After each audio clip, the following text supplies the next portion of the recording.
आज है 15 सितंबर 2025 दिन सोमवार। Welcome back to clean news UP. चलिए देखते हैं उत्तर प्रदेश की 25 फटाफट बड़ी खबरों को। बरेली में किसानों को मिलेगा सरसों बीज किट का तोहफा। बरेली जिले के किसानों के लिए बड़ी खुशखबरी है। सरसों की पैदावार बढ़ाने के उद्देश्य से कृषि विभाग निःशुल्क मिनी बीज किट बांटेगा। पात्र किसानों को 1 एकड़ खेत के लिए 2 किलो बीज की किट दी जाएगी। जिला कृषि अधिकारी ऋतुषा तिवारी ने बताया कि जिले के 10,400 किसानों को ये लाभ मिलेगा। वितरण 25 सितंबर के बाद शुरू होगा, लेकिन ध्यान रहे केवल वही किसान इसका फायदा ले पाएंगे जिन्होंने 25 सितंबर तक ऑनलाइन आवेदन किया होगा। उत्तर प्रदेश बनेगा पहला राज्य, इसरो संग लॉन्च करेगा अपना सैटेलाइट। योगी सरकार ने आपदा प्रबंधन में बड़ा कदम उठाया। इसरो के सहयोग से उत्तर प्रदेश अपना सैटेलाइट लॉन्च करने जा रहा है। इसका इस्तेमाल मौसम पूर्वानुमान और आपात स्थितियों जैसे बाढ़, भूकंप और हीट वेव की रियल टाइम जानकारी जुटाने में होगा।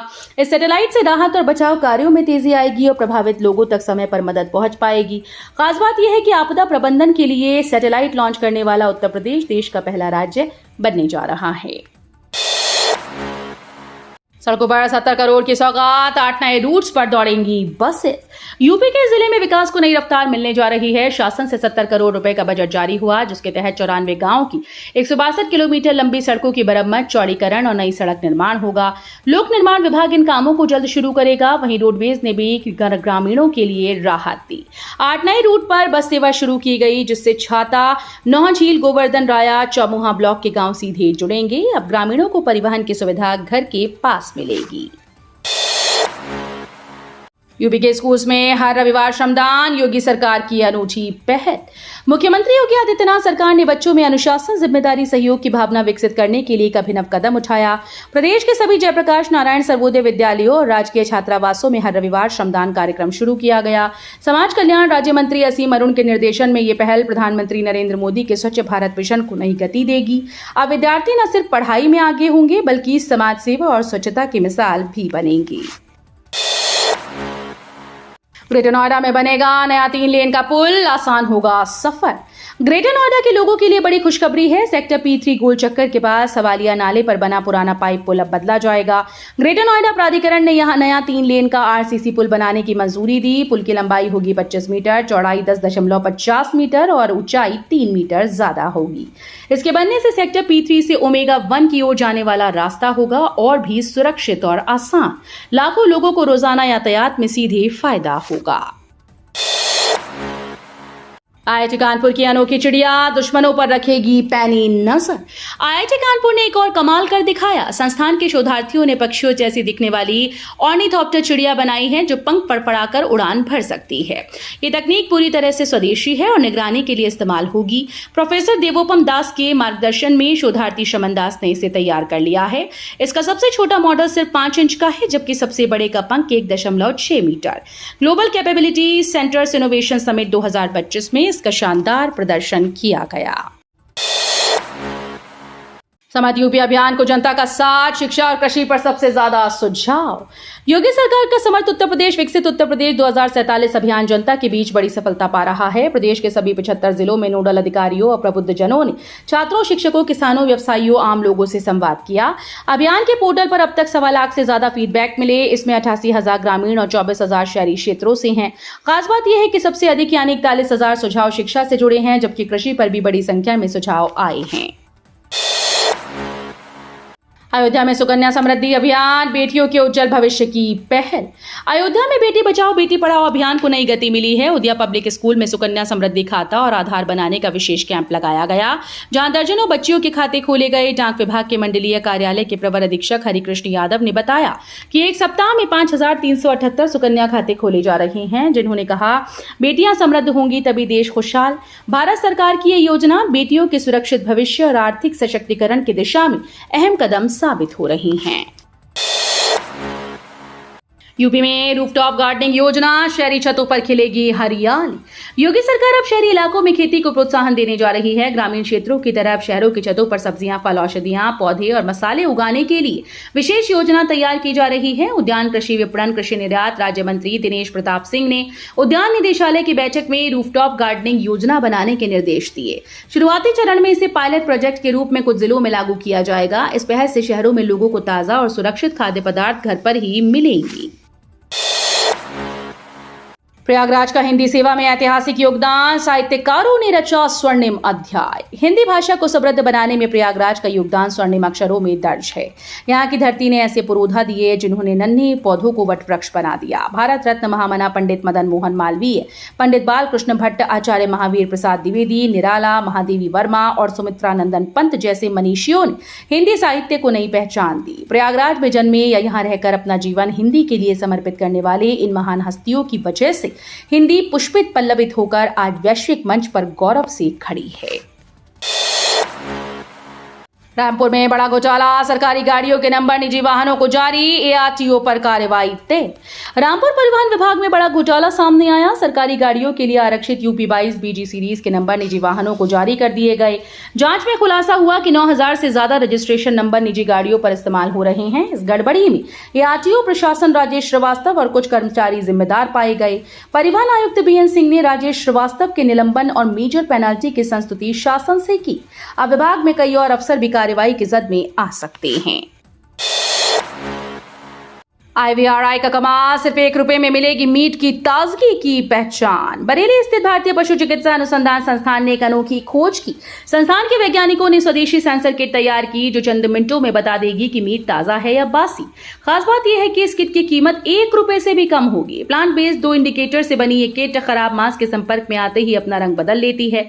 IVRI के वैज्ञानिक सुमन तालुकदार के मुताबिक मौजूदा किट में केमिकल का इस्तेमाल होता है, लेकिन ये पूरी तरह से सुरक्षित और सस्ती है। कंप्यूटर शिक्षक भर्ती पर हाईकोर्ट की रोक, यूपी के सभी स्कूल्स को प्रोफाइल अपडेट का आदेश। इलाहाबाद हाईकोर्ट ने कंप्यूटर शिक्षक भर्ती में गैर बीएड डिग्री धारकों को बड़ा झटका दिया। कोर्ट ने सहायक अध्यापक प्रशिक्षित स्नातक श्रेणी कंप्यूटर पदों पर उनकी नियुक्ति पर फिलहाल रोक लगा दी। इस मामले में राज्य सरकार और लोक सेवा आयोग से 2 सप्ताह में जवाब मांगा गया। वहीं दूसरी ओर माध्यमिक शिक्षा परिषद ने प्रदेश के सभी स्कूल को निर्देश दिया कि वे अपनी प्रोफाइल वेबसाइट पर अपडेट करें। इसमें विद्यालय की सुविधाएं, शिक्षक और स्टाफ की पूरी जानकारी दर्ज करना अनिवार्य होगा। CSJMU में नियुक्तियों और मानदेय घोटाले की जांच, शासन की टीम करेगी पड़ताल। कानपुर स्थित छत्रपति शाहूजी महाराज विश्वविद्यालय में कर्मचारियों की नियुक्तियों और मानदेय भुगतान में मनमानी के आरोपों की जांच शुरू हो गई। शासन की ओर से गठित 4 सदस्यीय टीम सोमवार को विश्वविद्यालय पहुंच रही है। अलीगढ़ के राजा महेंद्र प्रताप विश्वविद्यालय के कुलपति के नेतृत्व में ये टीम कुल सचिव से मुलाकात कर सभी संबंधित दस्तावेज खंगालेगी। कर्मचारियों के संदिग्ध नियुक्तियों और पारिश्रमिक भुगतान को लेकर उठे सवालों के बाद अब इस मामले की गहन जांच होगी, जिससे बड़े खुलासे की संभावना है। 69,000 शिक्षक भर्ती में सुप्रीम कोर्ट में पैरवी की मांग, बीएड मूल्यांकन में 4 शिक्षकों पर रोक। उत्तर प्रदेश के 69,000 शिक्षक भर्ती का मुद्दा फिर गरमाया है। आरक्षित वर्ग के अभ्यर्थियों का प्रतिनिधिमंडल रविवार को उप मुख्यमंत्री केशव मौर्य से मिला और न्याय दिलाने की मांग की। अभ्यर्थियों ने बताया कि ये मामला 1 साल से सुप्रीम कोर्ट में लंबित है, लेकिन अब तक 23 बार तारीख लग चुकी है और सरकारी अधिवक्ता पेश नहीं हुए। वहीं बरेली के रुहेलखंड विश्वविद्यालय ने बीएड पाठ्यक्रम के मूल्यांकन में लापरवाही के आरोप में 4 शिक्षकों को वर्तमान और अगले 5 सत्रों तक किसी परीक्षा से वंचित कर दिया। कुलपति ने तुरंत आंतरिक जांच समिति का गठन किया। गोरखपुर पुलिस ने लौटाए 753 मोबाइल, 3 करोड़ से ज्यादा की संपत्ति बरामद। गोरखपुर पुलिस ने उन सैकड़ों मोबाइल धारकों के चेहरे पर मुस्कान लौटा दी जिनके फोन गुम हो गए थे। CCTNS टीम और CEIR पोर्टल की मदद से 753 मोबाइल बरामद किए गए, जिनकी कुल कीमत लगभग 3 करोड़ रुपए आंकी गई। SSP राजकरण नैयर के निर्देशन में पुलिस लाइन परिसर में आयोजित कार्यक्रम के दौरान सभी मोबाइल उनके असली मालिकों को सौंपे गए। पुलिस की इस पहल से लोग बेहद खुश नजर आए और गोरखपुर पुलिस की तत्परता की जमकर सराहना की। राष्ट्रीय लोक अदालत में 78,000 से ज्यादा वाद निस्तारित, 130 परिवार टूटने से बचे। उन्नाव में राष्ट्रीय लोक अदालत का सफल आयोजन हुआ, जहां 78,595 वादों का निस्तारण किया गया। प्रभारी जनपद न्यायाधीश ने सुलह और समझौते को प्राथमिकता देते हुए अधिक से अधिक मामलों को निपटाने का आह्वान किया। इस लोक अदालत के जरिए न सिर्फ न्यायालयों में लंबित मामलों का बोझ कम हुआ, बल्कि 130 परिवारों को टूटने से भी बचा लिया। अदालत में मोटर दुर्घटना दावा, बैंक रिकवरी, BSNL और फाइनेंस कंपनी से जुड़े वादों सहित कई अन्य मामलों का समाधान आपसी सहमति से कराया गया। राहुल के रायबरेली दौरे पर केशव मौर्य का कटाक्ष, बोले छोटा मोटा पटाखा देना चाहिए था। उत्तर प्रदेश के उप मुख्यमंत्री केशव प्रसाद मौर्य ने राहुल गांधी के रायबरेली दौरे पर तीखा कटाक्ष किया। मौर्य ने कहा कि शुरुआत में राहुल गांधी को हाइड्रोजन बम के बजाय छोटा मोटा पटाखा देना चाहिए था। अपने सोशल मीडिया अकाउंट एक्स पर केशव ने लिखा कि कांग्रेस को अपने मनमौजी नेता के हाथों में सीधे एटम या हाइड्रोजन बम नहीं थमाना था।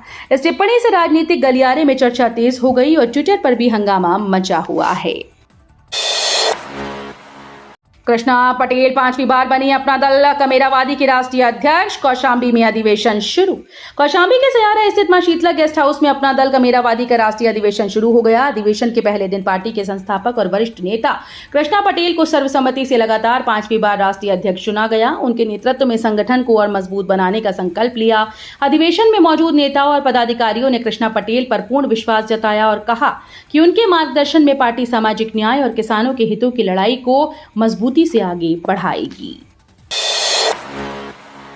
सपा सांसद आदित्य यादव ने सरकार पर निशाना साधा, बेरोजगारी और महंगाई को बताया गंभीर मुद्दा।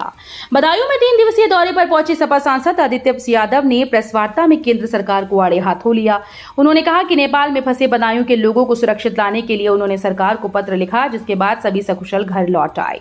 सांसद ने बेरोजगारी, भ्रष्टाचार, टीईटी पर शिक्षकों का विरोध और बाढ़ की गंभीर स्थिति जैसे मुद्दों को उठाते हुए कहा कि विकास कार्य न के बराबर हुए हैं और घूस भ्रष्टाचार के मामले में सरकार में शामिल लोग खुद इसकी स्वीकारोक्ति कर रहे हैं। गोरखपुर में हेल्थ इंश्योरेंस फर्जीवाड़ा, 4 और नर्सिंग होम पर सबूत मिले। गोरखपुर और बस्ती में हेल्थ इंश्योरेंस फर्जीवाड़े की जांच तेज हो गई। डिसेंट हॉस्पिटल के मैनेजर की गिरफ्तारी के बाद पुलिस को उनके कंप्यूटर से 4 अन्य नर्सिंग होम के ईमेल और दस्तावेज मिले हैं, जिसमें इंश्योरेंस के लिए फर्जी सबूत भेजे गए। जांच में यह भी पता चला कि कुछ डेटा को डिलीट कर सबूत मिटाने की कोशिश की गई। हालांकि पुलिस ने कई फाइल रिकवर कर ली और बाकी की रिकवरी जारी है। जल्दी अन्य नर्सिंग होम पर भी कार्रवाई की संभावना है। बसपा पंचायत चुनाव में तैयारी, 2027 विधानसभा चुनाव के लिए तैयारी जोरदार। बसपा अम्बेडकर नगर में अपनी पकड़ मजबूत करने के लिए पंचायत चुनाव के जरिए तैयारी कर रही है, जिसका लक्ष्य 2027 के विधानसभा चुनाव है। स्वर्गीय कांशीराम की पुण्यतिथि पर लखनऊ में होने वाले महासम्मेलन को सफल बनाने के लिए लगातार बैठक हो रही है।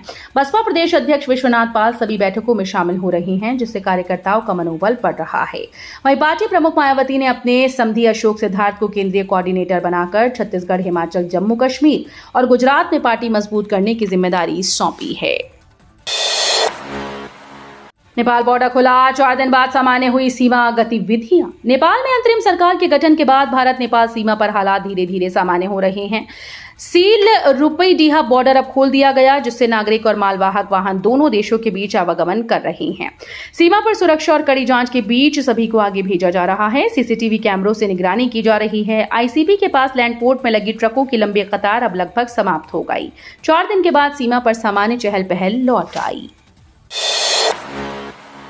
बोनी कपूर ने सीएम योगी से की मुलाकात, यूपी फिल्म सिटी पर हुई चर्चा। बॉलीवुड के मशहूर फिल्म मेकर बोनी कपूर ने लखनऊ में उत्तर प्रदेश के मुख्यमंत्री योगी आदित्यनाथ से भेंट की। इस दौरान दोनों के बीच यूपी फिल्म सिटी परियोजना पर खासी चर्चा हुई। सीएम ऑफिस ने अपने आधिकारिक एक्स अकाउंट पर इस मुलाकात की तस्वीरें साझा की। तस्वीरों में बोनी कपूर लाल कुर्ता पजामा में दिखाई दिए और उन्होंने मुख्यमंत्री को फूलों का गुलदस्ता देकर अभिनंदन किया। इस बैठक से यह संकेत मिल रहा है कि उत्तर प्रदेश में फिल्म और मनोरंजन क्षेत्र को बढ़ावा देने के लिए नई पहल की तैयारी चल रही है। यूपी में मौसम का मिजाज बदला, पूर्व में भारी बारिश, पश्चिम में उमस भरी गर्मी। उत्तर प्रदेश का मौसम इन दिनों तेजी से बदल रहा है। पूर्वी जिलों में मानसून सक्रिय है और वाराणसी, गोरखपुर, देवरिया, कुशीनगर, जौनपुर, प्रयागराज में भारी बारिश का अलर्ट। वहीं पश्चिमी जिलों में मेरठ, सहारनपुर, आगरा, अलीगढ़, बरेली में उमस और तेज गर्मी लोगों को परेशान कर रही है। मौसम विभाग ने अगले 5 से 6 दिनों तक गरज चमक और वज्रपात का पूर्वानुमान दिया है। अगले 24 घंटे में यूपी में नया मौसम सिस्टम सक्रिय होगा, जिससे जनजीवन प्रभावित होने की संभावना है। तो ये थी आज की 25 फटाफट बड़ी खबरें। अगर आपको न्यूज पसंद आई हो तो वीडियो को लाइक और शेयर जरूर करें। धन्यवाद।